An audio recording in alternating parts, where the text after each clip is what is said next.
Okay, welcome everyone. Welcome to our June regular business meeting of the Egg Harbor Township Board of Education. I'm sorry we were a couple of minutes late. It takes a little longer to do some things virtually, so all in all, considering 5 minutes late is okay, and we're ready to go. So I'm going to call this meeting to order, and I'm going to ask Ms. Anaya to please read the Open Public Meetings Act statement, please.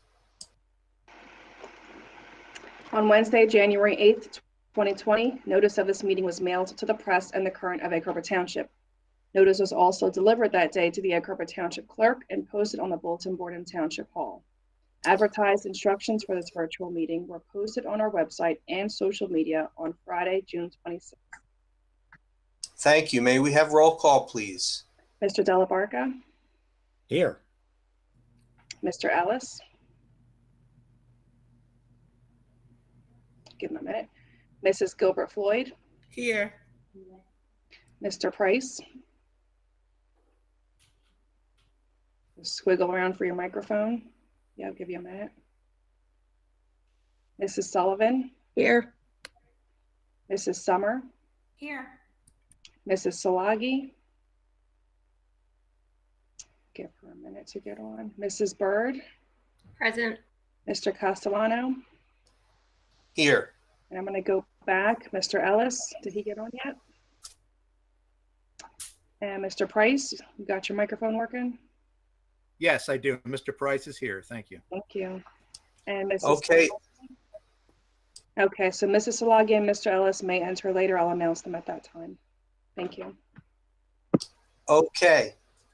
So we are going to say the flag salute together when the flag appears on your screen, please.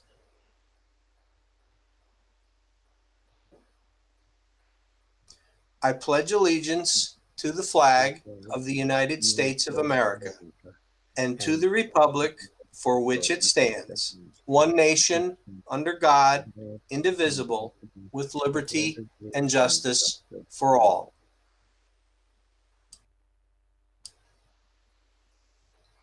Thank you, everyone. First order of business is I need a motion for our minutes, and that would be item 4.1 through 4.3. May I have a motion? Motion. Motion and second. Any discussion on the minutes? Seeing none, roll call, please. Mr. Della Barca? Yes. Mr. Ellis? Mrs. Gilbert Floyd? Yes. Mr. Price? Yes.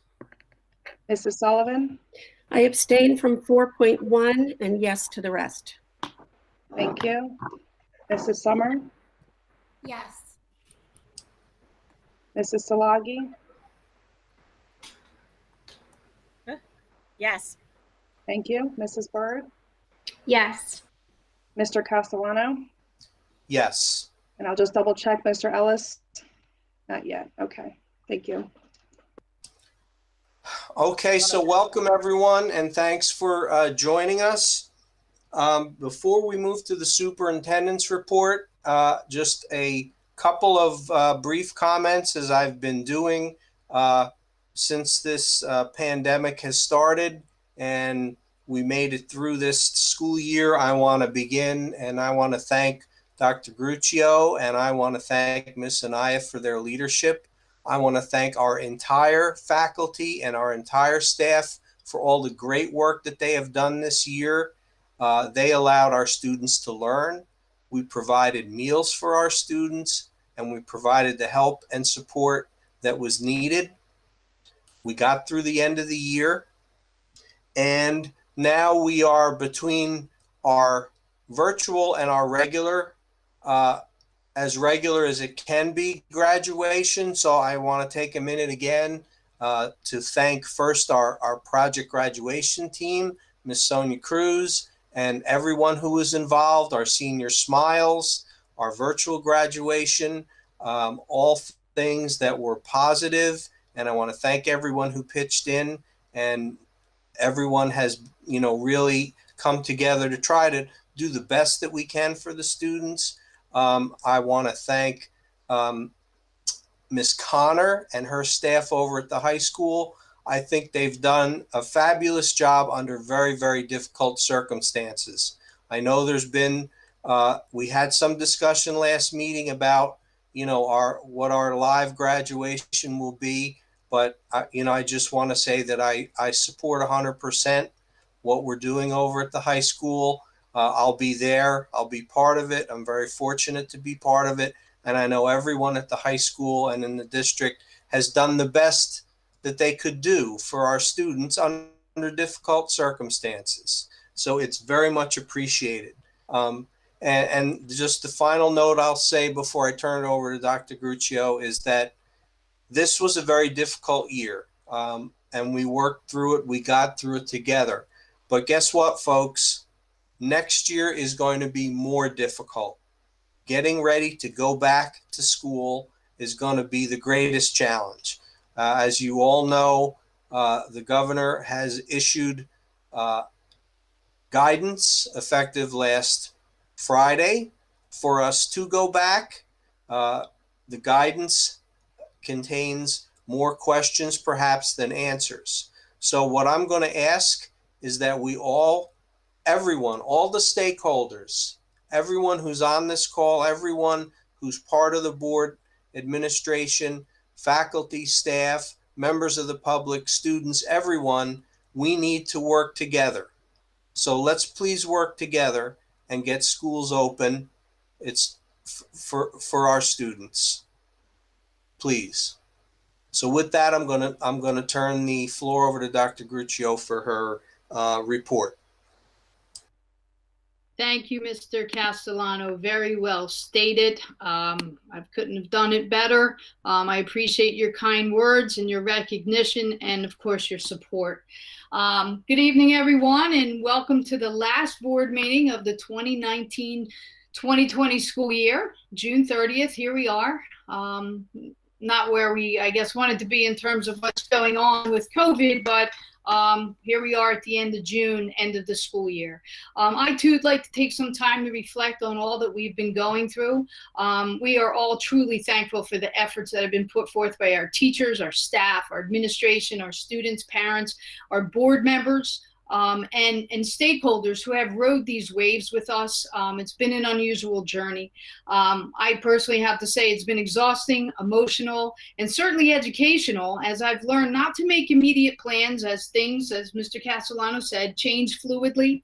I appreciate your flexibility and understanding of the work that we are doing with our staff, while being shorthanded and short in terms of guidance, receiving guidance sometimes. It's been great.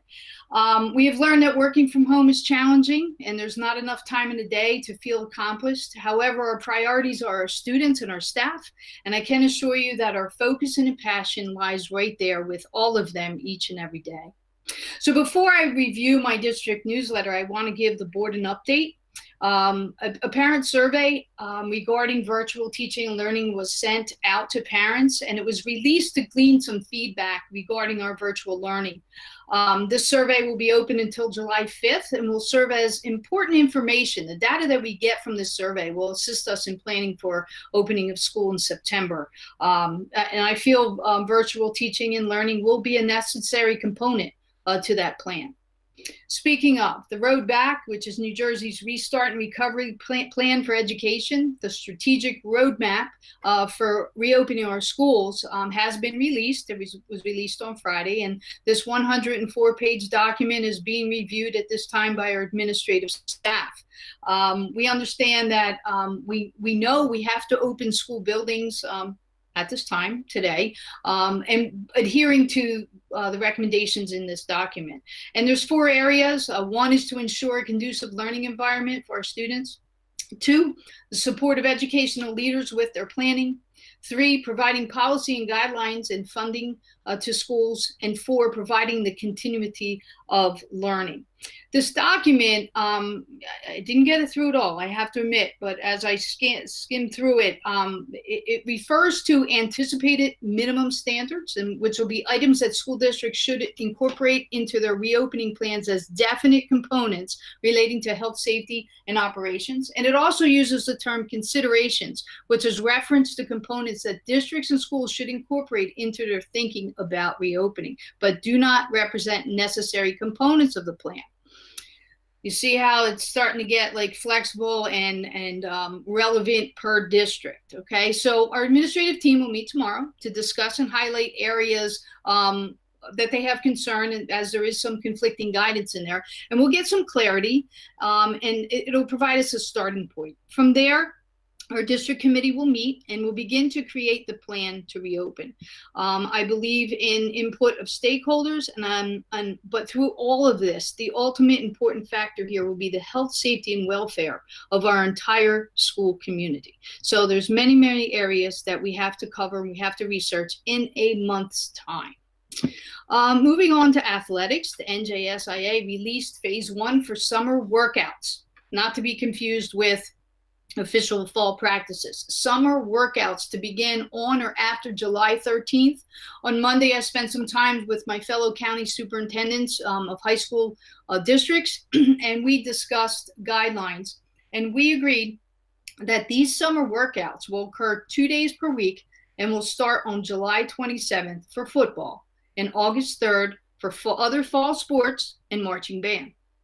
Because of the complexity of these guidelines that involve health screenings, monitoring of practice time, the size of a team, equipment, and social distancing, we will join area high schools to take our time with this and be thorough in our preparing our coaching staff, our administration staff, our custodial staff, our nursing staff, so that they feel confident that they are adhering to these guidelines and timelines. Again, the health, safety, and welfare of our students and staff is very important. The full fall preseason practices may begin on August 10th, as per NJSIA. We are awaiting their phase 2 guidelines, which should be coming out soon. But the latest that they released yesterday morning was that week 0 has been canceled by NJSIA for football this year. And that affects us. That's our Atlantic City game. And the athletic director already knows that needs to be rescheduled or canceled.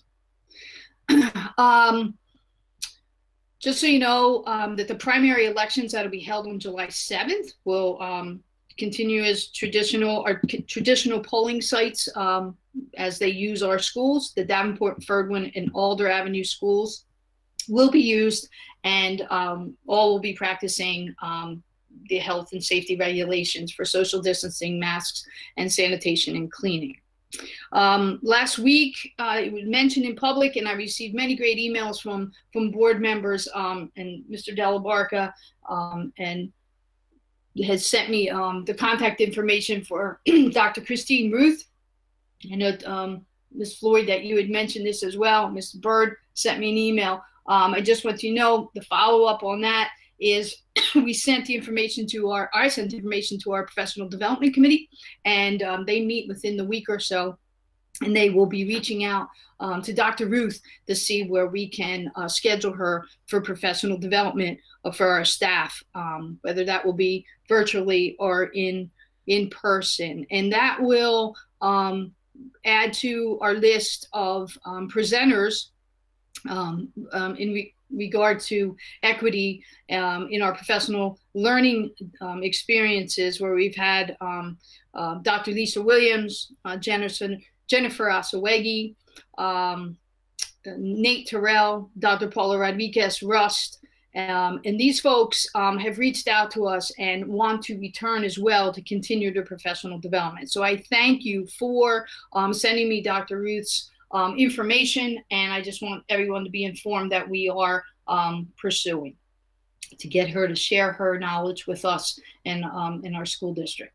And lastly, a statewide unconference is being sponsored by the NJDOE called Equity in Action, Strength in Teaching, Leading, and Learning in Unprecedented Times. I am registered for that, and I encourage anyone to go to the GOE site to register for the unconference, which will occur on August 4th. Okay, all right. That leads me to my district newsletter that I share with the community. Every Monday morning, I communicate with the district staff.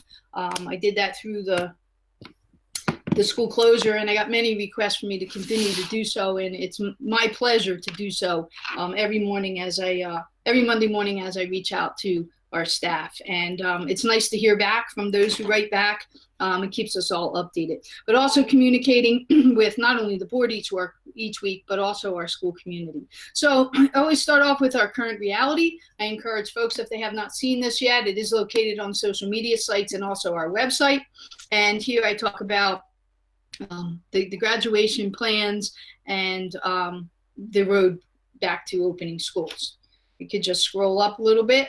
And as you know, this report is centered around our district learning goals of student achievement, climate and culture, and building partnerships. So I do not have control of this. So whoever is scrolling for me, you could go to the next section. There we go. Student achievement. Our report cards are out. We highlight our virtual graduation. And the senior awards and the awards of our 8th grade ceremonies that occurred. Chromebook return. If anyone still has a Chromebook out there that needs to be returned, there is information here. You can please contact Central Registration, and we'll be glad to assist you with where you need to return it. We'll even come pick it up. And if you are in need of a Chromebook for summer work or participation, please communicate with us. Okay, we're advertising for a half-day preschool for 4-year-olds and full-day kindergarten. Our Aspire program will happen virtually. Thank you to Ms. Kristen Boyd for all the work that she has done this year in preparing and being flexible and adapting to the virtual world. So she always does a wonderful job, and we appreciate her efforts. Climate and culture. We have worked for the climate and culture of our schools, include school improvement efforts that increase student achievement for all students, and I use the capital ALL, through professional development opportunities, the time and resources that we're building an effective learning culture where students are provided a safe learning environment and teachers collaborate in professional learning communities to review the student progress. And tonight we're going to hear a little bit about what that entails, and you're going to see some data on student achievement and student progress. But we really work hard for those individualized interventions to occur through our RTI process, where we're assisting all students with learning. And we realize to be successful that we need to build relationships with each student and be cognizant of each student's individual learning needs. And this can only be accomplished if we work together to eliminate any predictability of achievement disparities by race, ethnicity, gender, language, disability, and/or economics. Okay, so that is part of our climate and culture mission at this time and always. High school seniors receive their yearbooks. They're so excited. They are beautiful. They do highlight, embrace, engage, educate, and they also were able to get some of the COVID frustrations in there, if you will. So Jocelyn did a good job. The yearbook staff did a great job meeting their deadlines and also capturing all the things that happened during the year. Keep on flowing there. Infinite Campus is our parent portal. Hopefully everybody's accustomed to using that now. If not, there is assistance for you. School messenger reminders that go out. Keep on going. Just so you know, we have been sharing the importance of our recognition of social, emotional, and mental health issues that occur throughout the district with students, families, staff, and we do have resources to assist. While we may not be physically in our schools, we are always constantly sharing resources that we have and partnerships we have built. Job openings, Dr. Charlton has those Job openings always advertised on social media and our website. We are partnering with the Atlantic County Food Bank for resources for students throughout the summer. Let Us Eat program information has just been sent out, but through the central office. We thank Mrs. Elko and Cooper Levinson for their assistance with this program, and thank you for including Egg Harbor Township and the Egg Harbor Township families. We appreciate that. The Nest is our school store. It's now online and open. I know a lot of the students miss that, but it's great to be able to go on and shop with for your EHT gear and show your EHT pride. Virtual board meetings, I think we're getting accustomed to them. Here we are in June, and we will continue in July. Fine and Performing Arts, what a great job that they did with their virtual showcases. It's amazing. Our students are so talented, and to even be able to share your talent and coordinate everything virtually is something else. So thank you, and kudos to Dr. Kadetsky and his department. And the message to our student athletes, just talking, and this was prior to my superintendent's meeting. So I will update that for next week. So that is the information that can be found. We also have some highlights here. I appreciate that, holding that for me. From Egg Harbor Township track and field, there's Isabella Leak there, and the Gabrielle Germain and their achievements and where they'll be going next year. So we're so very, very proud of them. But again, look for this document. It can be found on our website, and it is my way of communicating all the great things that's going on. What we're going to move to now is a presentation. We have two supervisors with us this evening. We have Ms. Lily Moss, supervisor of ELA, and Mr. Gregory Ryan, who is supervisor of mathematics. And they are going to share updated information on student performance, which I'm very proud of, and I think you're going to be too. So I will turn this over to, I don't see them, but I'm sure they're there, and I believe they have a presentation that has to go up as well. Thank you. All right, good evening, everyone. Greg and I'm going to share my screen.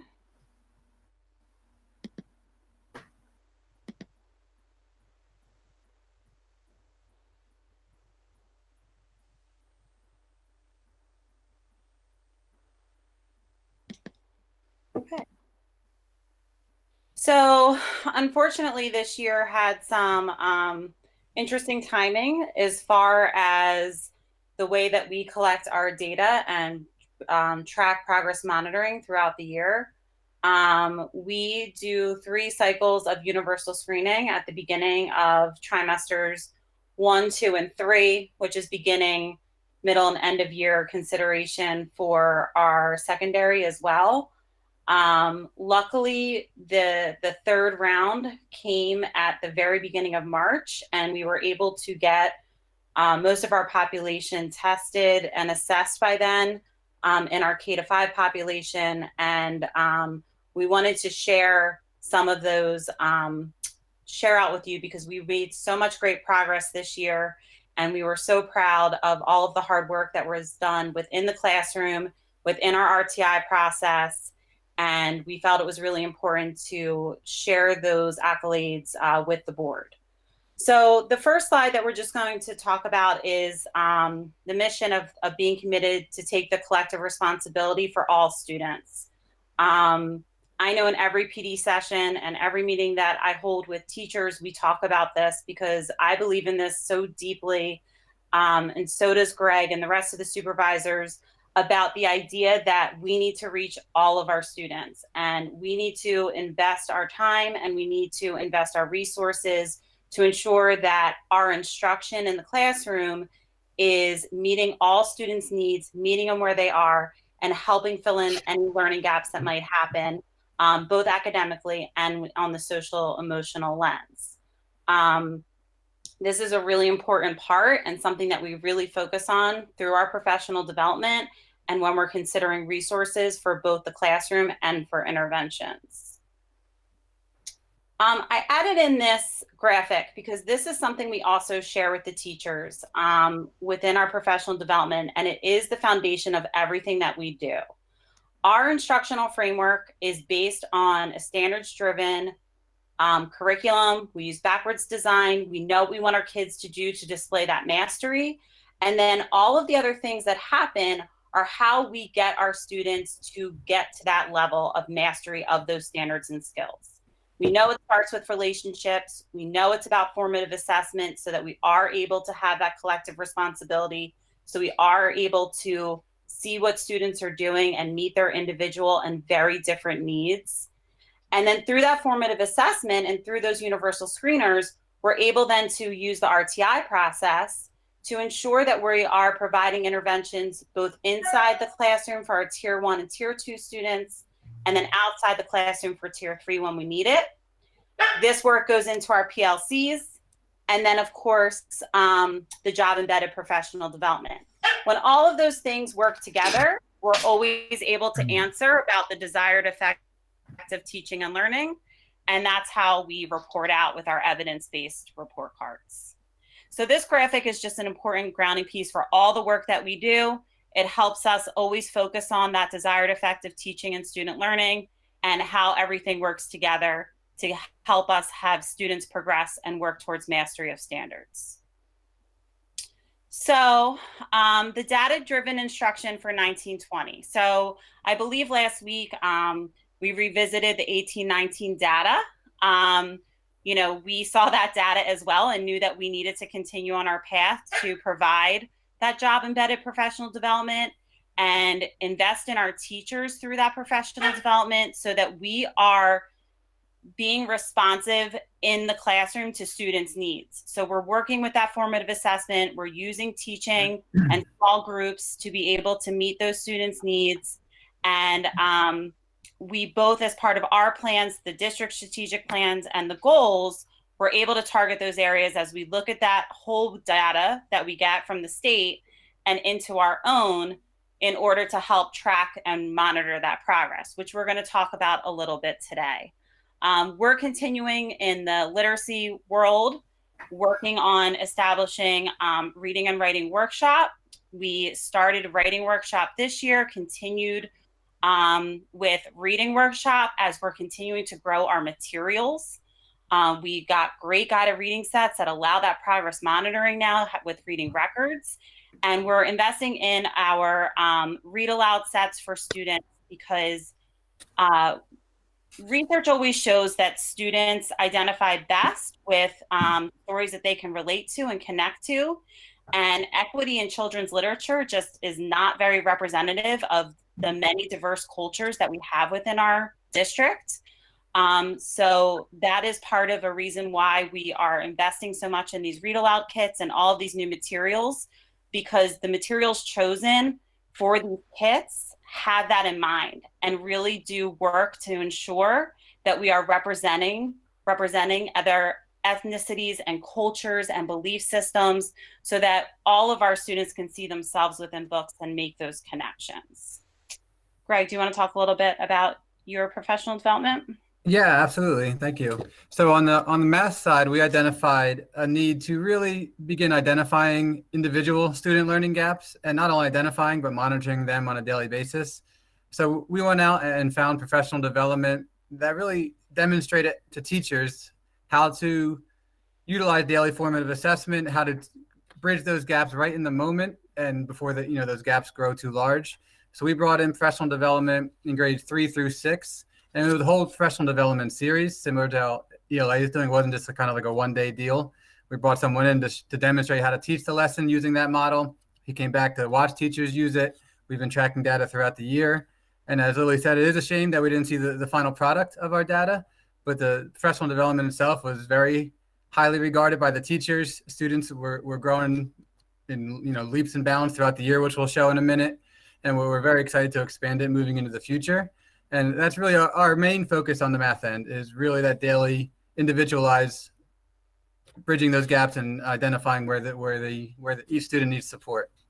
So this year for 1920, as I said, we did implement the math workshop model in grades 3 through 6. We refined our math intervention and strategies in grades 4 through 8. We really enhanced that. We hired a part-time RTI interventionalist, and really just overall the systematic RTI criteria collection analysis. For probably the first time, we really took an ongoing look at it. We brought teachers in the process, all different stakeholders. Students knew where they stood. Teachers knew where each of their students were. And it was really just an ongoing conversation throughout the year. There was no more just general direct instruction. It was really when I talked to teachers, where is this student? Where is this student? How much has this student grown? We really were able to drill down much farther than we have in the past. Just to piggyback on what Greg was saying and what I was saying before, we also continued, as I said, with writing workshop, but we started to really hone in on that small group instruction and how we can use progress monitoring to drive that daily instruction and not waiting for the end of a trimester or waiting for a big summative test to see that a student wasn't understanding, but really focusing on the real-time learning so that we could help students revise their knowledge around information and give them lots of opportunities to work towards mastery. It's not just about taking assessment and not knowing it. It's about continuing to assess, teach, and assess until we got students where we wanted them to be.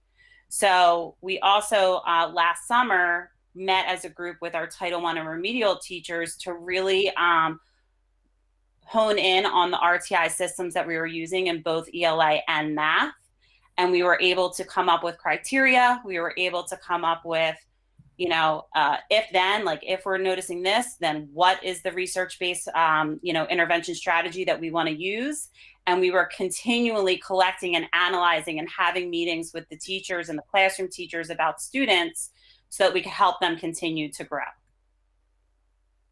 So here is just a snapshot of where students began in the beginning of the year with their grade level reading for the benchmark assessment, which we did in October and November, and then where they were in March when we left on March 16th, because that's when the data was due for them to update those levels. So we're only talking about 4 or 5 months of that targeted instruction going on, and we saw substantial growth within that amount of time.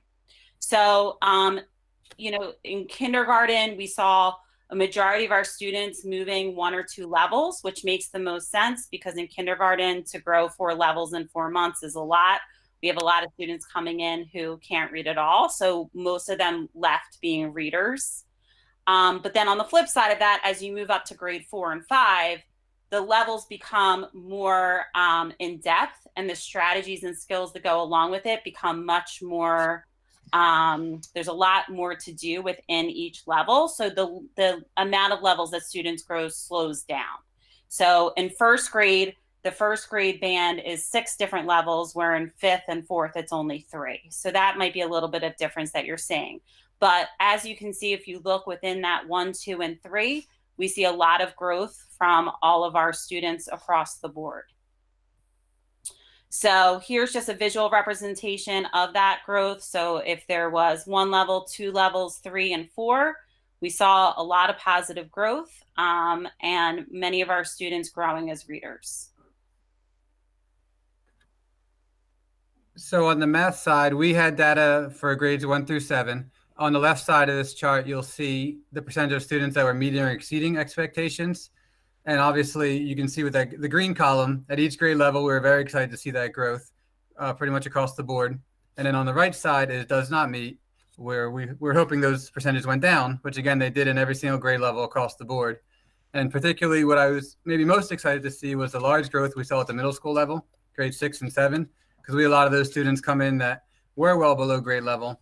And it was really our first year of a true in-depth targeted RTI process at the middle schools, at least on the math end. So we're really hoping to demonstrate some nice growth, and we did that, and we were successful there. Again, we didn't see the final product of the state assessment, but we're excited to see where that continues into next year. And this is just a bar graph representation of that. So the blue is where they started, the red is where they wound up. So the orange, any growth is positive growth. So we were excited to see every single grade level the students were growing. They were getting closer to meeting expectations. And again, at the middle school level, we saw significant growth, which was very exciting to see because we've had some tough times making progress there. So then this slide is our students who were serviced through RTI and their reading level growth. So they are part of that big picture that I shared with you before, but I then took out the students that we serviced So we're able to see how our RTI services were benefiting students and their growth. So here we saw a substantial amount of growth for all of our students across the board. Again, 4 and 5, you're going to see that levels 3 and 4 become are not as high there, because the amount of growth that happens within those higher levels becomes a little bit more time consuming. And this is really only a 4-month snapshot of that.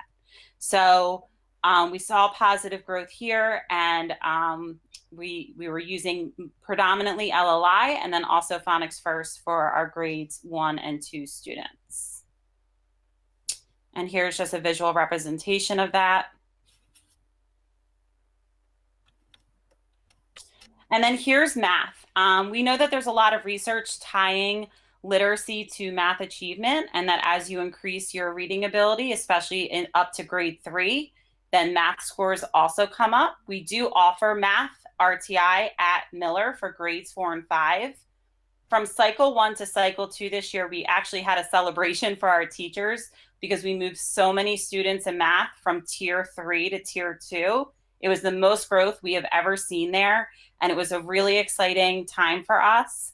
And we saw positive growth in math with all of our RTI service students, even in grades 1, 2, and 3, where that service is with literacy. So we are seeing that correlation, and we're seeing a lot of great growth with our students that way. And then here's just a visual representation of that as well. So looking forward, Greg and I are looking already at 2021 and how we can continue to build on this progress, even though it was kind of cut off. And like he said, you know, we are upset that we don't get to see how this is represented in those state assessment scores, but we are confident that we made a lot of substantial growth and that we can do it again. For ELA, we're just excited to, for the first time in a really long time, being fully aligned in a curricular lens in K-8.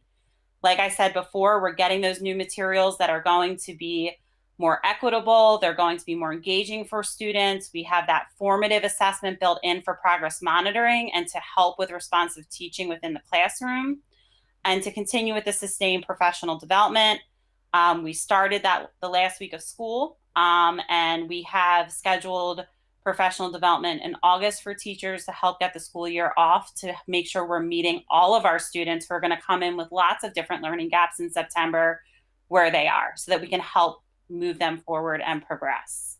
And we're going to continue with our systematic RTI criteria, the collection and analysis that we've been doing, because it was really successful this year. Yeah, and on the math end, as Lily said, we're really hoping to hit the ground running as well. We're expanding our math workshop PD in the grades K-2 and 7 and 8. And as Lily mentioned, we're hoping to enhance and keep strengthening our RTI program. And overall, I just feel like we're at a better place for targeted instruction and data-driven monitoring on a daily basis with our teachers and students. So for that, we do want to thank Central Administration and the board for kind of empowering us to purchase the resources that we do need, because I feel like right now we have a good vision and we're getting the support we need to move with that vision, and the data is showing that it is working. So we're excited to see where it goes next. And that's it. So thank you so much for your attention. Well, Lily and Greg, thank you so much. This is #EHT Pride. I am elated to see the results. I thank you for the work and the effort that you put in to facilitate all this year, but I also thank the teachers for their teaching, for their assessing, their progress monitoring, and for believing in the philosophy of, you know, every child, every day, and looking at the importance of servicing all students, meeting them where they are, and providing them resources that they need to be successful. And that's our mission, right? The embrace, the engage, and the educate. So again, I want to thank you. I want to thank everyone that was involved in this. I just felt it was important. Here we are, June 30th, concluding the school year, and to report on how we did academically, which is very important. It is one of our student learning goals, student achievement, and I'm excited to sit here and see that you have plans in place for professional development over the summer and into the next school year. Your orders and your resources that are needed in our budget align to your needs and align to the data that you receive. So excellent work. I thank you very much. Lily, I think you said it earlier, 3 years to know, 5 years to grow. I like that saying that you shared with me before.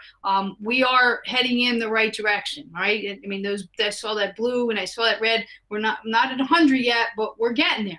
We are getting there, and I want to be moving in that direction. That makes me smile. So thank you. Appreciate your efforts. And with that, Mr. Castellano, that is the superintendent's report. Excellent. Thank you very much for that report. And thank you to Lily and Greg for a great job, very informative and good work. So thank you. Keep up the great work. And to, again, the entire faculty and staff for their great work this year. We're going to now, I understand, our student reps are with us.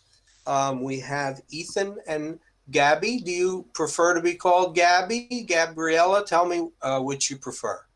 I like Gabby. Okay, that's what it shall be. So Thank you. you guys are welcome to join us all through the summer if you'd like. Completely up to you.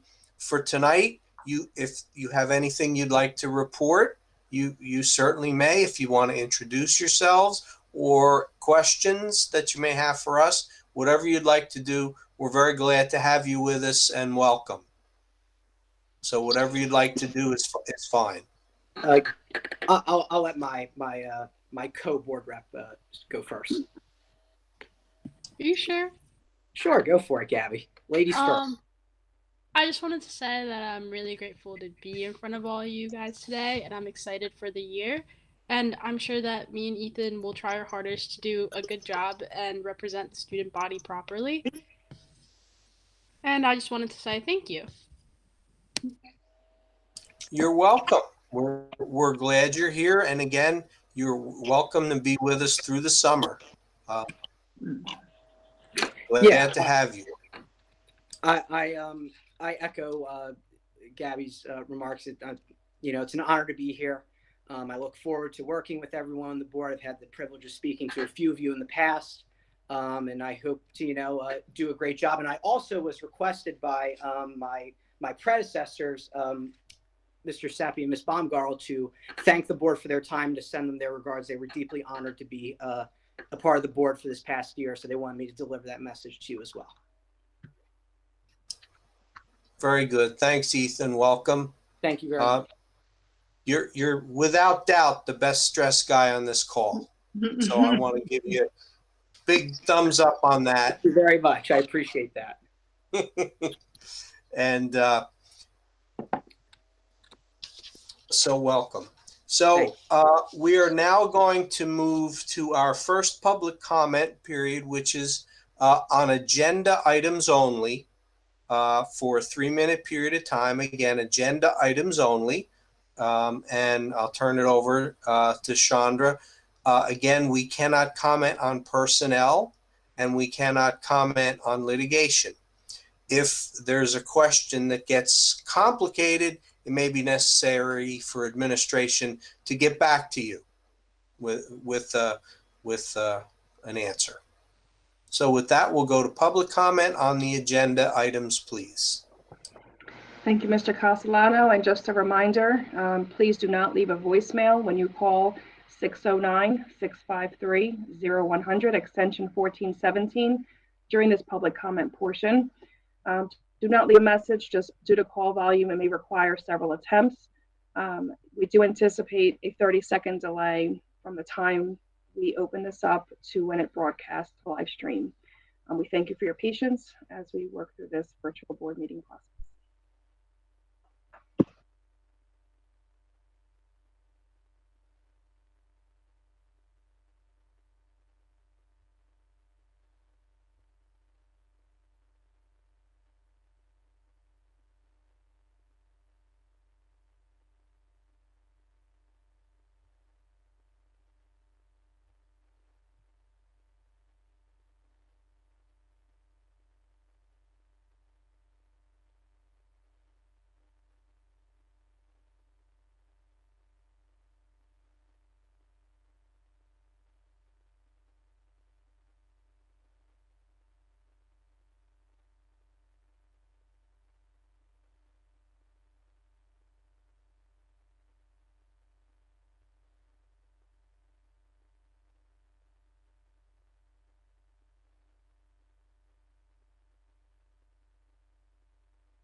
Okay, Mr. Castellano, it has been a full minute and change, so I believe we can close public comment at this time.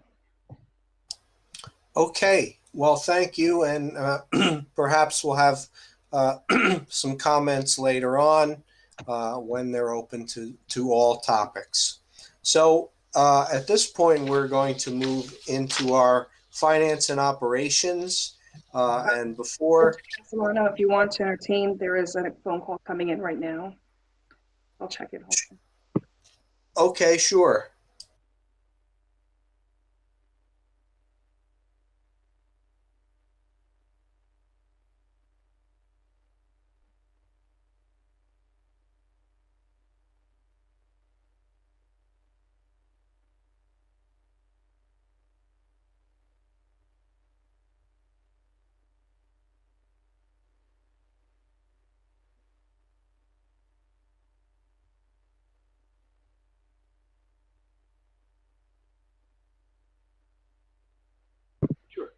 Okay, Egg Harbor Township public comment, name and address, please.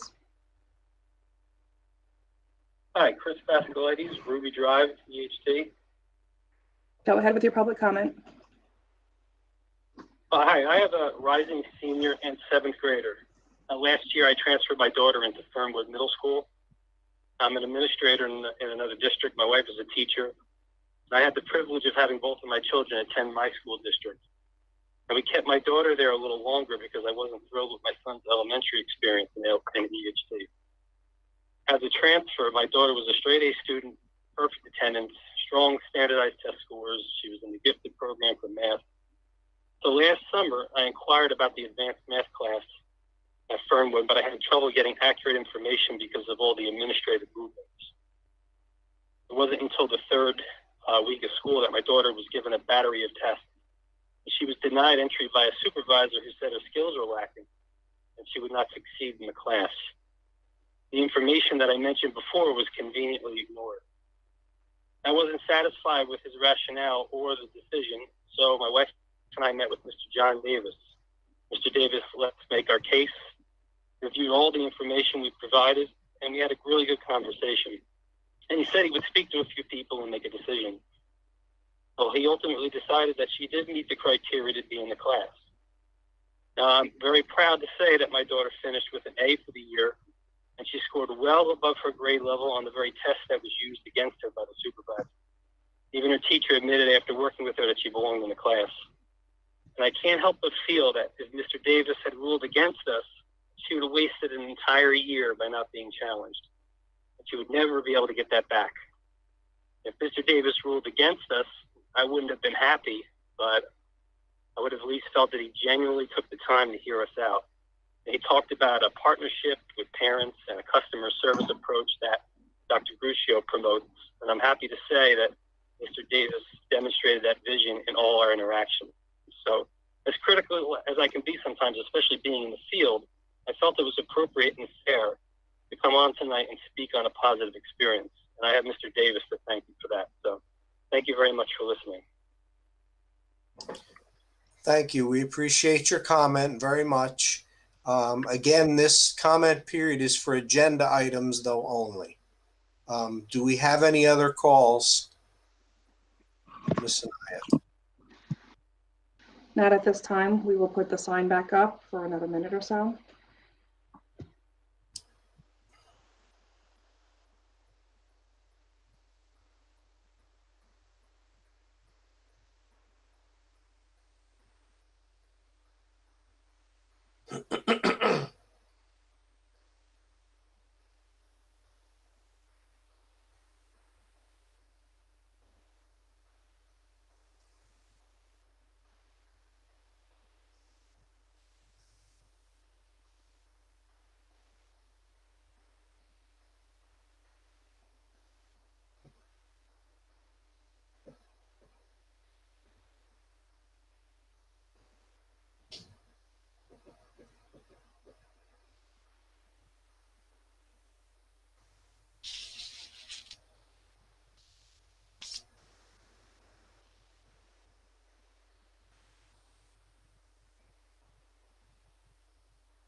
Okay, no other callers have come in. Okay, thank you, Chandra. So we are officially moving on. We are moving to finance and operations. And I want to again thank the caller for the positive comment. We do appreciate it. So we're going to move on to finance and operations. I see a hand. Yes. I was going to say that just because I just didn't want to get away from the presentation that was just done by Mrs. Moss and Mr. Ryan in reference to math in ELA. And I just wanted to say that one thing I am extremely excited about is the fact that the alignment of the curriculum from K to 8. I think that is a huge, huge step in the right direction for the students in our district and for the teachers. Because I think and I think this is a lot of districts, you have different programs and you try this and you a little bit of this and a little bit of that. But once you try to align it, and I think incorporating the RTI within, of course, into ELA, but to have it in math, I think is a huge step in the right direction, like you said. And thank you all for doing that. But I just want to, I saw these scores and I went through the presentation and I took some notes, and the one thing I just want to say is that dip with the 4th and 5th, 6th and 7th grade in there. I just want to say that I know we're making progress, but we have to continue to closely monitor it. And I know that our teachers are putting forth the effort, but we just have to make sure that I just want to make sure that we provide that PD that they need in order to have the confidence in understanding of when they administer the testing for children. Because my question, I guess, was like some of the testing is one-to-one testing, and is some of it computer-based, and then the other piece is, I guess my question was more so, or putting out there, I see the growth, like 4th graders, they said it was 15%, then it was 43% kids of the children went up to one level. But I was wondering, like, do we do a baseline of where the children started? Are they on grade level, and they showed an increase of maybe 1 or 2 levels, or were these children 2 or 3 grade levels behind and then finally caught up in our on grade level? I think that's, and this is not to take away from the growth. I mean, we're excited about that, but just kind of breaking it down, like, is this just getting children on grade level, or these are children that are really kind of like exceeding, going beyond their grade level? Because that's super important. And so that, and also I just wanted to say that I did get a chance to look through, I guess this is more on curriculum and finance, but I looked through the books that were offered in the different grade levels, like far as with the high school. And you talked about having literature where children could see themselves in the literature that they're reading, regardless of their ethnicity or their background. And I just want to commend you and thank you for that. because it's important for you to be able to see yourself, whether you see, children that may have disabilities, to see a book that has children in there that may be in a wheelchair or maybe have crutches. Just to have that and for that to be on the table is very important. It's important to me, and I would think that would be important to our community as well. So I was just looking through some of the books and different things, and I see different books that address diversity at the high school level in grades 11 and 12, such as like Jane Pittman, Black Like Me, Women, Race, and Class. Those are some of the books at the 11th and 12th grade level. And I just wanted just to make sure that we have those type of books for children to read, that even from K to 12, that in the library is just diversity in the literature. And not just that, but also in the different authors that we provide for the children. So I just wanted to say that. And I just, like I said, I guess my other question is just, where do the kids start? Is this a grade? Are they on grade level? How many are not? And then also, even when you talk about ALL, all students, is this the, what students, is this all across the grade level? Is it broken down by gender, race, ethnicity? How are all students performing? And that's not something that you have to answer right this second, but those are the questions that kind of came to me as I looked through the presentation. So we do have more. Tonight we were really just focusing on growth. Okay. But I can definitely provide that information for you. We do have it broken down of like who was meeting in the beginning and what was those percentages in meeting now. We really, for us, for the purpose of tonight, we wanted to focus on that positive growth. Again, we were just seeing so much of it through the RTI process. And like, we were really excited for cycle 3 because we had seen so much growth with cycle 2. And like, as I had data meetings scheduled that whole week, and, we don't come to school. And it was just kind of like, oh, we did so much work and we saw kids growing so much. But just to address two things that I will work on getting you guys a more detailed report as where they started and then the growth from there, because this does include all students. The only students not included in here are MD population, but this is all ICR, it is LRC, it's all of those classrooms. So the MD is not fully aligned because of just the different needs within those classrooms, but I did train the MD teachers in the middle school last year, and I'm working on training them this year throughout the elementary schools as well for students, because we do have students that are readers, and once they are, once we want to meet all of our population of students where they are to help continue to grow to everyone's highest potential, like we said, with all the students.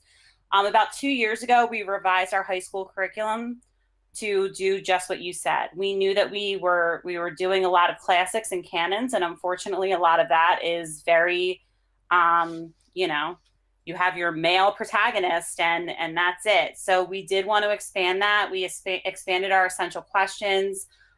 We take it from freshman year to senior year in a thematic base of looking at ourselves as individuals and part of a community, part of our country in junior year, to being a global citizen senior year. So we are growing that with the hopes of continuing to look at titles and different authors and really offering students more choice as well within their reading.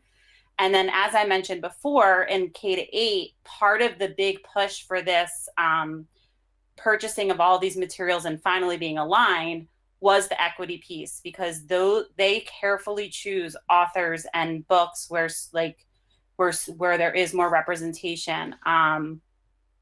Because when I went to my training last summer, one of the things that they talked about, and I'm going to actually just share this graphic with you really quickly, because I feel like I talk about it a lot.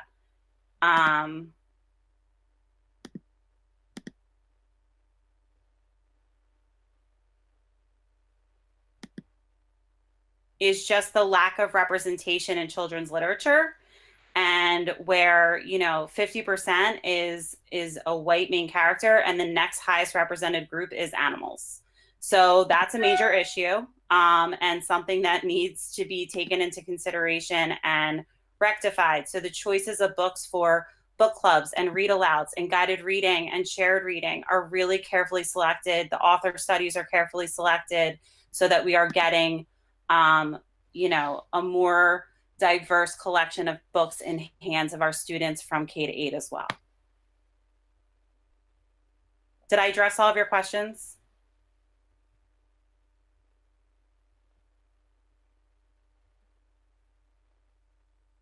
I think you're muted, Mrs. Gilbert Floyd. Oh, okay. Yes, I was going to say. I think this was a great start to a conversation, and I really appreciate it. And my last question is, so in 10th grade, they have a book called Freak the Mighty, the Max the Mighty. Is that different than Freak the Mighty that they read in 6th grade? That was my quick concern, because I was like, I know in 6th grade my daughter did Freak the Mighty, and I was like, wait a minute, it's a 10th grade book, or is it just a different version?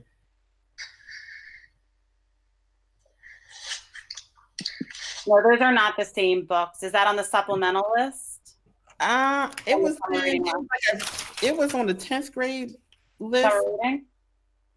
I don't know if it was summer reading, but it was like it was in the textbook version. It was on tonight's agenda. And I just was like, I knew Freak the Mighty because that's what we did over remote learning, was Freak the Mighty. And yeah, no, that's definitely a middle school level. I would have to look into that because I'm not familiar with Max the Mighty. Yeah, it's Freak the Mighty, but then it had parentheses Max the Mighty. So, and one of the characters, I think his name was Maxwell or something like that, I think. So I was just wondering, I was just saying to myself, if it was I know the 6th graders read it. It's a sequel to Freak the Mighty. Maybe that's what it is. Okay. It's okay. I just figured it might be a different version. Like the 6th grade is a 6th grade level book, and I'm thinking that this might be the 10th grade version or something. I was gonna say, I know they're pushing the kids, but I was like, whoa. Just wanted to not that much. Okay. But thank you. And last time, I just want to say I was smiling very much when I saw the student reps with us. And I just want to say to them, you really made my heart smile, because you're the reason why we're here. You're our focus, and you're really our focus. And I'm just super proud of you guys, and Mr. Saul and Miss Melina. You're going to do a great job, and we're here for children and making sure that you have all the tools you need to be successful. So that's all. Okay, very good. Thank you. Are we good to move into finance and operations? Sounds like it to me. Okay, so what I'm going to ask is if there are any comments from the chair before we go ahead and take a motion. I don't have any comments, but I will pass it over to Chandra and Naya if anything has changed. I have just a few updates. Thank you, Mrs. Sullivan. So the board members received the agenda the Friday before the board meeting and get a chance to review it and ask any questions to make sure that they have the information to be able to vote. This particular agenda, there was a question regarding the outstanding checks. There are some high balance checks on there. We did inform the board members. We do have a process in the business office where we do verify or attempt, contact the vendor a couple times to say, "Can we cash this check? What's going on?" We even reissued one of the checks last year. It's now been a year and a half since that one big check hasn't been cleared. So the board has the right to then cancel the check. And that's the resolution that's on this agenda. It will be moving towards quarters because we did order new checks this past spring with our new stock to read void after 90 days. So we were kind of handcuffed in the past, and we gave it a year's time, but now we're going to be able to do it every 3 months. Additionally, the 6421 policy, the draft form had Majestic Oil for our district's diesel and gas purchases for the year. Atlantic County went out to a county bid, and although Majestic Oil has been the successful vendor for years, Riggins came in and actually won the bid. So I did change that 6421 to read Riggins. Overall, that's my update. If there's any questions, we can definitely answer. Okay, anything for Chandra before we go ahead and look for the motion? Okay, seeing none, I'm going to ask for a motion for 8.1 through 8.41 one, please? So made. Marita. Second, Barbara. Second. Okay, we have a motion and a second. Any discussion on finance and operations? I'm just going to mention one item briefly, and that's 8.39, our contract with ACIT. Mrs. Burden and I attended the delegate assembly this past weekend, and there was a discussion on the governance of sending and receiving districts.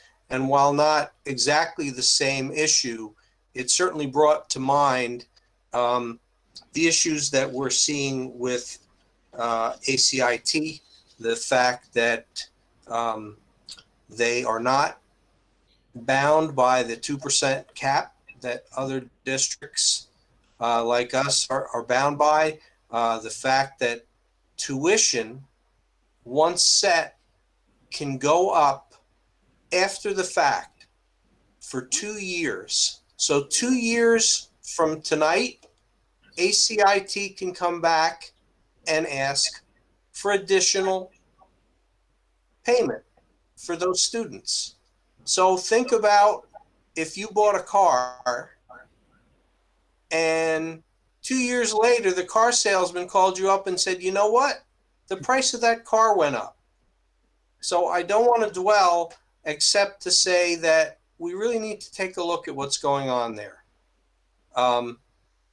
So is there any other discussion? And I will be supporting our motion because we don't want to disrupt any educational process. I mentioned that because I think that's something we need to take a look at. Mr. Castellano, Go ahead, Mr. Del Barca. Did you have a? I was just saying we did some work on that. I know Dr. Gruccio was really involved with this, with the county and this whole plan on what they were doing. I think it was Greater Egg had a movement going on there for a while back in the, I guess it was in the fall. So I think we have to continue, Pete. I think you're exactly right. It's a hot topic, I think, still around the county, and we have to keep making our moves and discussing it. Mr. Castellano, I was going to say that. So when I looked at Yes. that information, it said that it basically was, and this was a rough number, and I don't know if I was reading it correctly, but $1,173 a month per student. And then at the end of the contract, it showed a total of $209,707 for as a total for the year. Is that correct, Ms. Anaya, or is that just kind of like, would that increase? They can come back and ask for the tuition again, or how does that work with? So the agreement is for general education students to be $6,100 per year, and special ed students to be $7,500 per year. The whole 2021 school year will happen. They will hire as needed. They will accept more students and then get more staff. It's kind of a cause and effect thing. And then they close out their books at the end of 21. And by 21, 22, they come back and say, it actually costs us a lot more to educate those kids. You have to pay us more money. And what most schools have to do is plan accordingly, that is the tuition. The anticipated enrollment number is what the anticipated enrollment number is. You don't take more students in and then hire more staff. Gotcha. They can do that with the flexibility that they have without a cap. So I can actually ask for more money later. That would exceed that 209,000. Okay. Any other discussion on finance and operations, please? Okay, hearing none, roll call.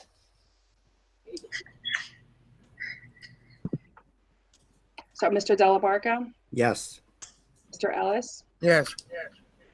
Mrs. Gilbert Floyd, Yes. Mr. Price, Yes. Mrs. Sullivan, Yes. and Mrs. Summer, Yes.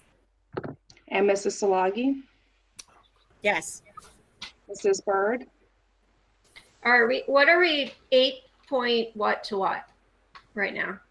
8.9 to 8.41. Okay. I'm a no on 8.11, yes on everything else. 8.11, thank you. Thank you. And it's Mr. Castellano. Yes. Thank you. Okay, thank you. We're going to move now to curriculum, and I'm going to ask Mrs. Summer if she has anything she'd like to update us on.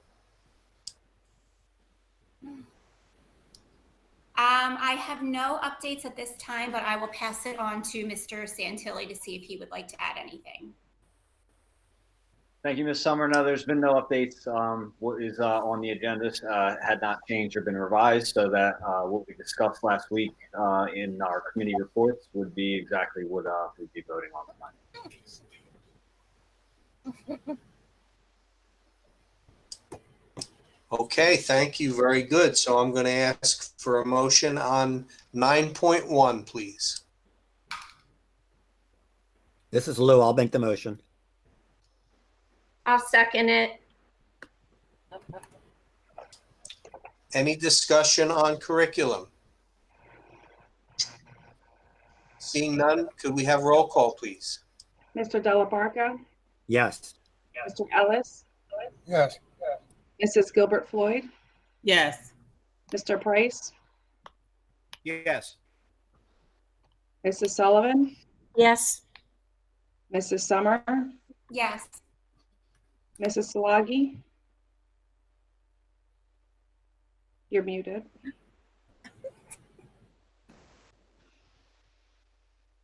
You're still muted, Mrs. Salagi. Okay. Mrs. Byrd, Yes. Mr. Castellano. Yes. I'll come back to Mrs. Salagi. Yes. Thank you very much. Okay, moving to personnel, I'm going to ask Dr. Charlton if he has anything to update us on for public session. Thank you, Mr. President. Just our main discussion tonight was the onboarding of new employees that will be working with our children in the district. And obviously, we only have a couple of board meetings until the start of school, which is 64 short days away. So in the next couple of agendas, you're going to see slates of appointments so we can get those people moving, get them onboarded, and get them ready for the beginning of school. Thank you. Excellent, thank you. So I'm going to ask for a motion now for 10.1 through 10.7, please. Motion. Mr. Price, motion. Mr. Price is Mrs. Gilbert Floyd. Got it. Is there any discussion on personnel? Hearing none, can we have roll call, please? Mr. Delabarka, Yes. Mr. Ellis, Yes. Mrs. Gilbert Floyd, Yes. Mr. Price, Yes. Mrs. Sullivan, Yes. Mrs. Summer, Yes. Mrs. Salagi, Yes. Mrs. Byrd, No to 10.1 and 10.6, yes to everything else. thank you. And Mr. Castellano. Yes. Policy. Okay, we're going to move into policy, and I'm going to ask our chair if she has anything to update us on. I don't have any updates thus far. I don't know if Mr. Santilli has any updates, and we just have a lot of information on policy tonight. So nothing, again, nothing has changed in regards to the policies. However, 11.1 and 11.2, just to draw your attention back to them, they are requiring 2 readings. So this is the first of 2 readings for those 2 policies. Everything else on there for action tonight is just requiring 1 reading. Very good. Thank you. So I'm going to ask then for a motion on 11.1 through 11.6. It's Mr. Delabarka. I'll make the motion. I'll second that. Mr. Delabarka. Second from Mrs. Summer. Any discussion on policy? Seeing none, may we have roll call? Mr. Delabarka, Yes. Mr. Ellis, Yes. Mrs. Gilbert Floyd, Yes. Mr. Price, Yes. Mrs. Sullivan, Yes. Mrs. Summer, Yes. Mrs. Salagi. You had it. Yes. Mrs. Bird, Yes. Mr. Castellano. Yes. Thank you. Moving on, new business, we have item 12.5, and this is a resolution in support of the 177th Air National Guard Wing acquiring the F-35 aircraft. I think this is would be a wonderful thing for our area, for the 177th, for the area, for the country. An obvious plus for everyone involved. Little trivia time. So this is my 25th year working out at the Tech Center.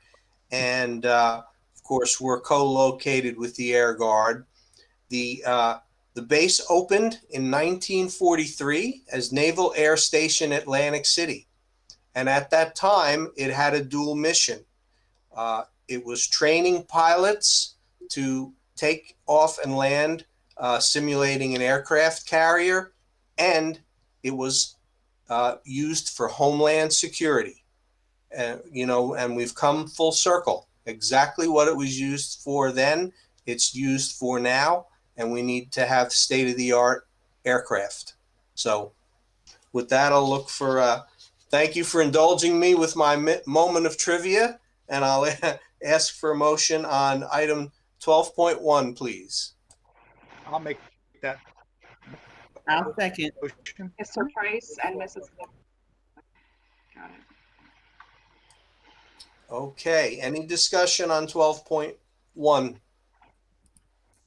Hearing none, roll call, please. Mr. Delabarka, Yes. Mr. Ellis, Yes. Mrs. Gilbert Floyd, Yes. Mr. Price, Yes. Mrs. Sullivan, Yes. Mrs. Summer, Yes. Mrs. Salagi, Yes. Mrs. Bird, Yes. and Mr. Castellano. Yes. We have an updated board calendar. Is there anything we'd like to highlight from the Department of Education letter and certificate? Dr. Bruccio. Yes, of course, accolades make us smile.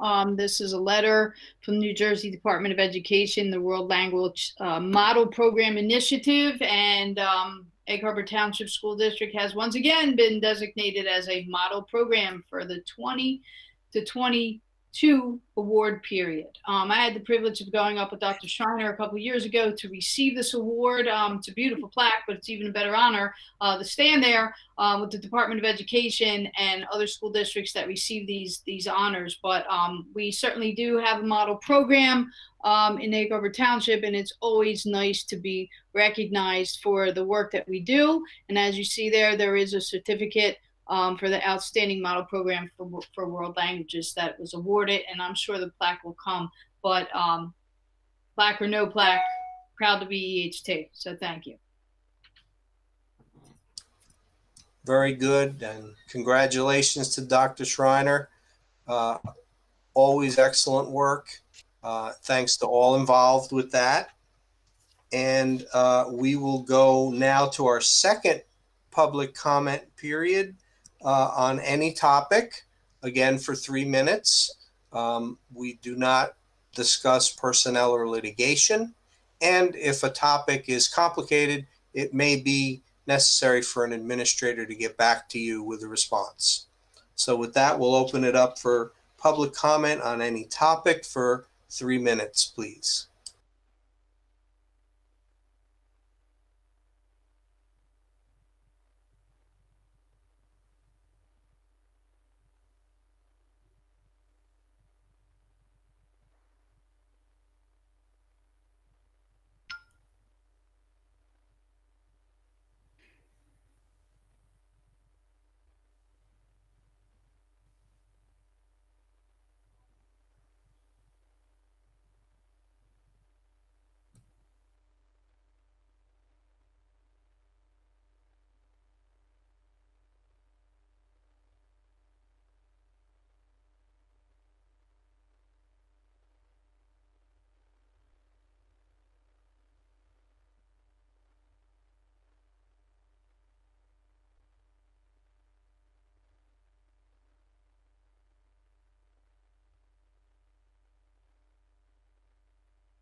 Just to make sure, we're going to leave it for another 30 seconds.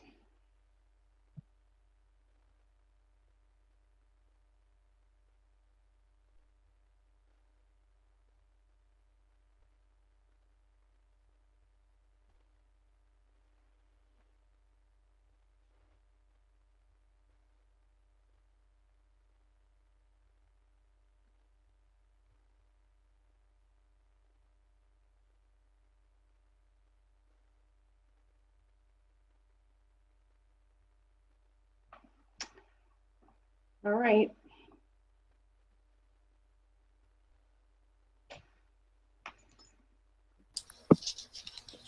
Okay. Well, I certainly do hope we had at least members of the public watching and listening and following along. And so at this point, then, I'm going to ask for any comments at all from board members. I have a comment, please, Marita. I would like to thank Sure. Dr. Gruccio and all of the staff. I don't think a meeting goes by that someone is not recognized by the state or by the county. And I just so appreciate everyone in our school district, all the teachers, all the staff. But Kim, you continuously bring us good news, even in bad times. And I just really, really appreciate that. And I'm really proud to be on EHT's school board. Thank you. Thank you very much. And I echo your sentiments regarding our staff and our administrators in our school buildings. They really do work with passion and pride, and they strive for excellence. So I couldn't ask for anything more. I have to just lean to them for all the hard work, and I thank them. But thank you very much. Mr. Castellano, oh, I'll wait. Yes, Absolutely. I just wanted. I heard Miss. Pete, can I say something? Sure. Go ahead, Barb. You got it. Okay. All right. It's a little confusing. I just wanted to thank Ms. Moss and Mr. Ryan for coming and explaining the current data that's come out. And it really, it looked like some good improvement had been done. And I was really impressed with the fact that they have a plan for 2021 and building off of where the students are. So thank you for having them come, Dr. Gruccio.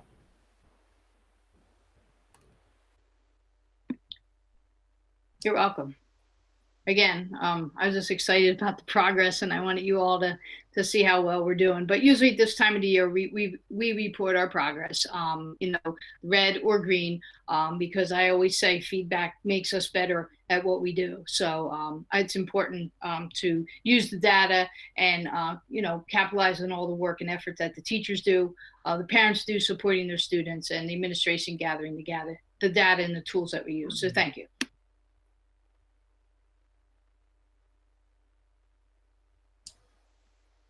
Absolutely. Mr. Any Price, has a comment? Mrs. Bird? Okay, Mr. Price, then Mrs. Bird's been waiting patiently. Mike, yes.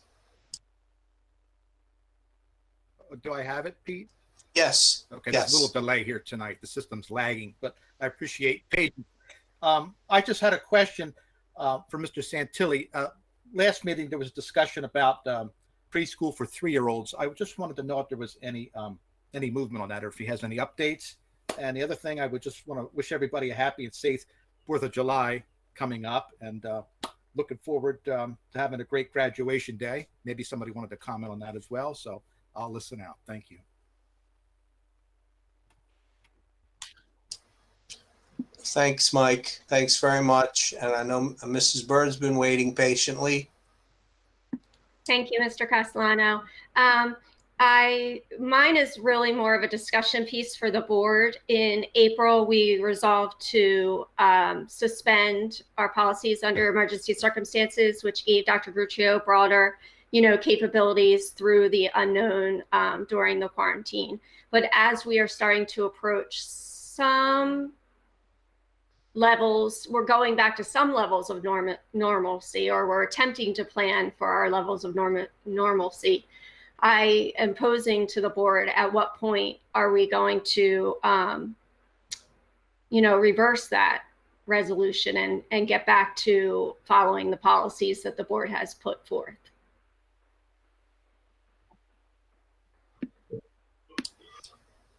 And I think that's an excellent point and an excellent question. And I'll just say that I think that over this summer, I think that ought to be part of our back to school discussion. And I'll go ahead, Mrs. Sullivan.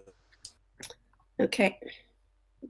I don't believe that we're anywhere near close now. I know that Dr. Gruccio is, I believe, on a committee with state representatives to see what it's going to look like. So our district was chosen to have a lot of input into the back to school.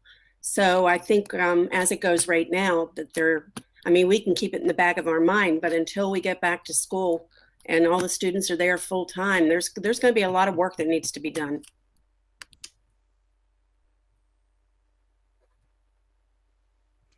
I think I need a little bit of clarity on. Is Ms. Floyd? I think I need a little bit of clarity on. And Marita just said there's going to be a lot of work that needs to be done. So right now, the question on the table is to what? Go back to overseeing taking away the overarching control over the policies. I think I need to. Well, let me clarify a little bit more. I think we we put this resolution in when things were changing day to day, and things are still changing day to day. And I think Dr. Gruccio still needs that power to make some decisions instead of holding things and waiting until the next meeting and bringing them to us.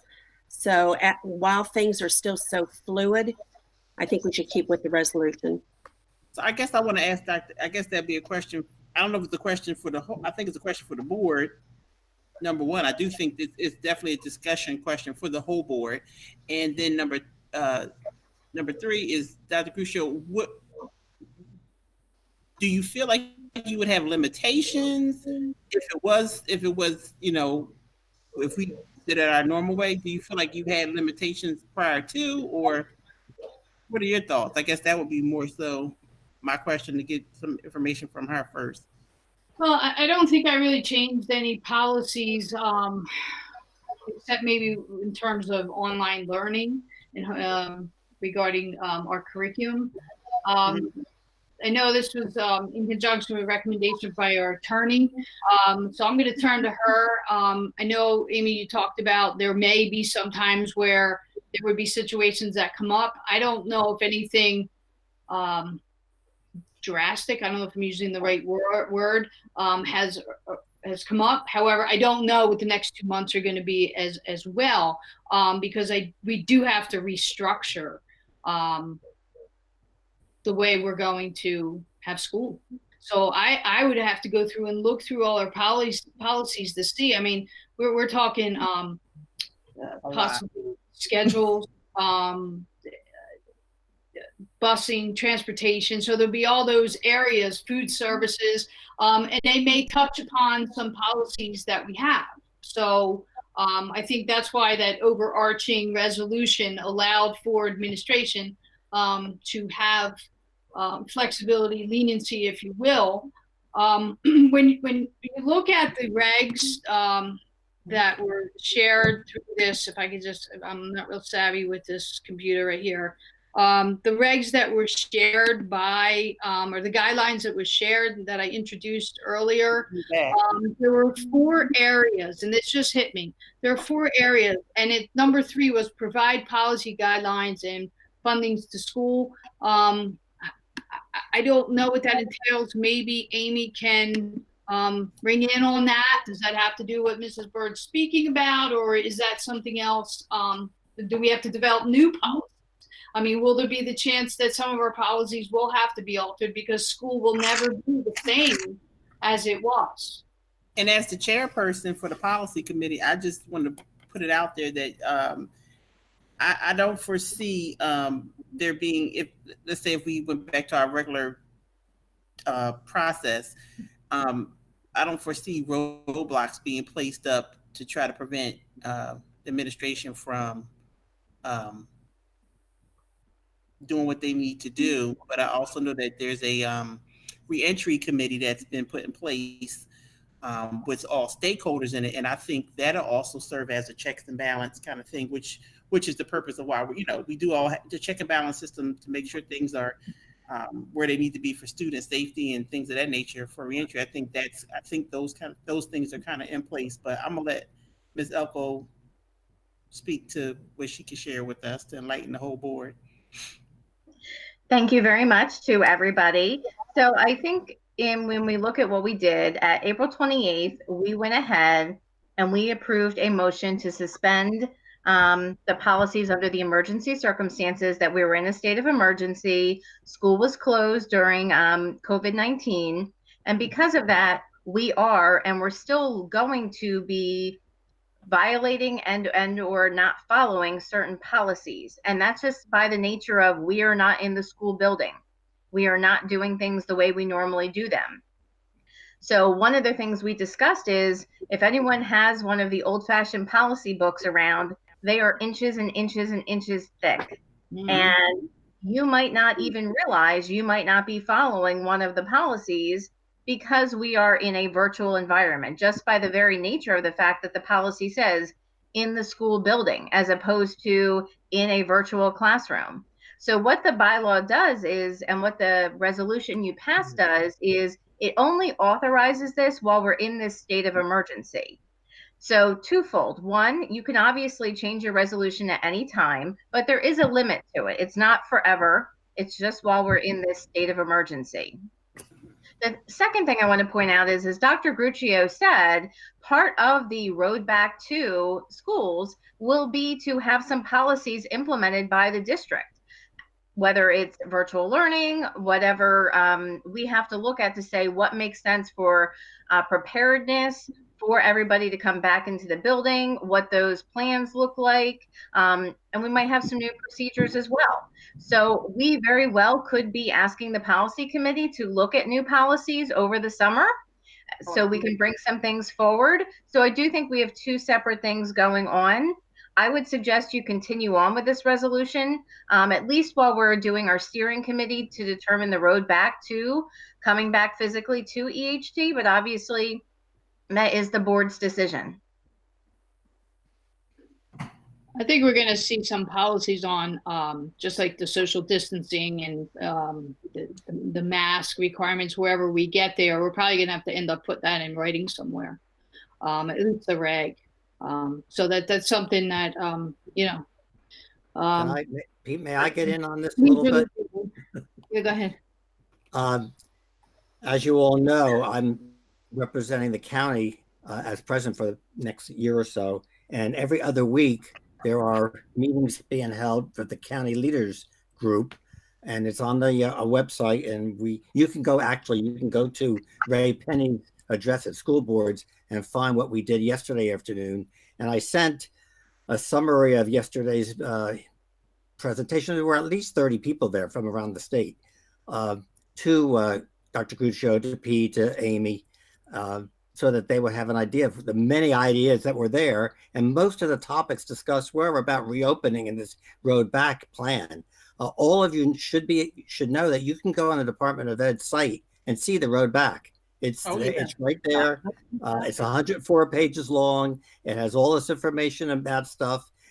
It's really, I've been trying to read through it. Contradictory at times, very confusing at times. I know Dr. Gruccio is laughing because she's hitting the same roadblocks as a road back.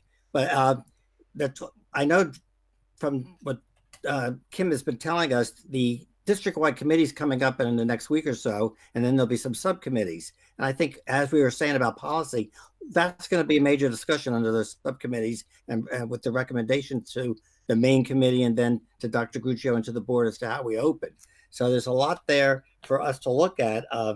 You can go back, you can go on the school board's site and hear what was discussed yesterday. You can go on the department site and see the whole road back and get yourself informed, because there's so much involved. One of the biggest complaints from all the leaders around the state yesterday, and we can't do anything about it, is why didn't we hear about this a month ago? I mean, we're down to 2 months. And I think there's a date early August sometime when we have to have our plan to the department before we can even open schools. So the pressure is on. And I know these committees are going to be busy. And I sent to Dr. Gruccio today, I didn't know about this and she heard about it, I think earlier. The Glassboro superintendent developed a whole plan with all of this stuff outlined. And it's really quite good. And I shared it with Kim in case she wants to use it. She may have seen it before, I'm not sure. But some people are doing that around the state. And some of the people were reporting that they've already had the committee's meeting and we're ahead of the game a little bit. So we have a lot of work to do. I think the most important thing is we have challenges. And the challenges are we all have to collaborate, folks. It's a big time for us right now. We all have to listen because there's so much going on. And it's a big point that I'm concerned that there's people, the public's going to be confused, the kids are going to be confused, the teachers are going to be upset, and we all have to get on that same collaborative mood, and we have to be flexible. There's going to be so much need for flexibility in this, and guess what? As we've done the last 3 months, we have to adjust quickly. There's going to be adjustments that are going to be made that we're going to be shocked with. There are things in there that the state's allowing flexibility regarding how we have school. I told Dr. Gruccio, one of the transportation people in the state has to be a small district. The coordinators already put plastic shields on the buses, between the kids, between each kid on the bus. So each kid's involved with a plastic shield. And after each run, they're going to clean those plastic shields. Now, can you imagine us doing that here in Egg Harbor Township with the number of buses we have? I mean, there's the kind of thinking that's going on. So I just want to get that in. I think it's going to be on. I think we should remain as we are right now with the policy situation because there's going to be so much coming up. We're going to be overwhelmed. And we only have, who said 64 days till we open? That kind of timeline to be running it. And let's all get together, folks, because we're going to be busy. Thank you. Mr. Castellano, I just have a follow-up, if that's okay. Sure. Yes. And thank you, Lou, for that. Appreciate that very much. I have to mention sure. Go ahead, Chris. Before I totally forget, I'm sorry, board members. August 10th, a Monday evening, there's going to be another county-wide meeting of all the boards in the county. And again, it's going to be a joint one this time. I think it's going to be with Cape May County. I'll get you all the information when I know more. But please tune in on. It's a Monday night, so it shouldn't conflict with any of our meetings. So thank you, Christy, for letting me get that in there. Take care. No problem, Lou. Oh, and happy 4th of July, everybody. Thank you. I totally agree, Lou, that the collaborative piece and the patience and the working out of all the details is something that we are all going to have to adjust to. And, you know, it's insane. And I brought up this resolution not because I felt like I feel that it is very necessary. That's why we voted for it. However, I think that we have to start considering an end point to it because we are elected officials. We've been elected to represent our community, to represent the students, to represent the taxpayers. And by not having that collaborative piece as board members, it's kind of removing what we were voted in to do, in my opinion. So while it is necessary and while day to day things are changing, and obviously Dr. Gruccio has to make decisions quickly on some of this, I do think that having the checks and balances system, the nature of a board of education, lends itself to making sure that not just one person is making the decisions. So I would like us to really consider thinking about an end date so that we are representing the people who voted us in to do this job. Thank you.